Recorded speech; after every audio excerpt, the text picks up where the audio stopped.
Can one king's desperate flight through the marshes turn the tide against an unstoppable invasion? In 793, this event marked the beginning of the Viking Age in Europe. In Britain, people began to watch the sea with dread every day, anticipating the arrival of these fearsome raiders.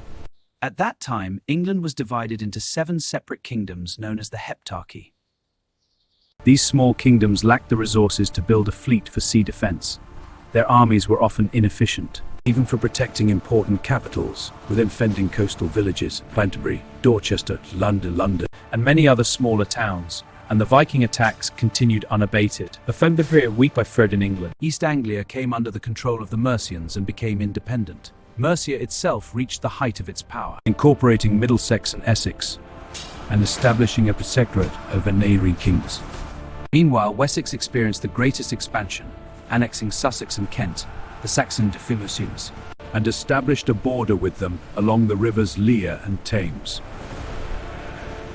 A Viking army numbering between 5,000 and 10,000 warriors arrived in Britain. The Scandinavian sagas identify the leaders as the sons of the legendary Danish king. English chronicles referred to this army by 2 names, the Great Danish Army and the Great Pagan Army. The sagas attribute the invasion to a Ragnar.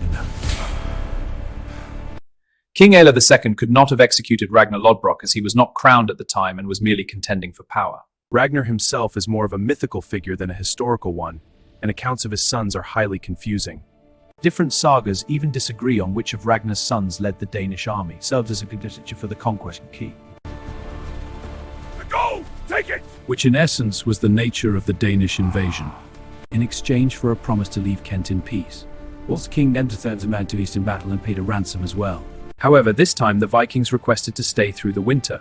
They constructed their own fort and also acquired horses, which made their army not only the largest but also the most formidable on the island. At that time, the war for the crown had just ended with Aelle II's victory. He had taken York while his brother Osbert was hiding with his supporters. Aelle's forces were weakened by the conflict, so it was no surprise that as soon as the Vikings reached York, Aelle II fled from the capital. The following year, Aelle joined forces with his brother to reclaim York. However, the Northumbrians were ambushed in the capital. The following year, Aelle joined forces with his brother to reclaim York. However, the Northumbrians were ambushed in the capital.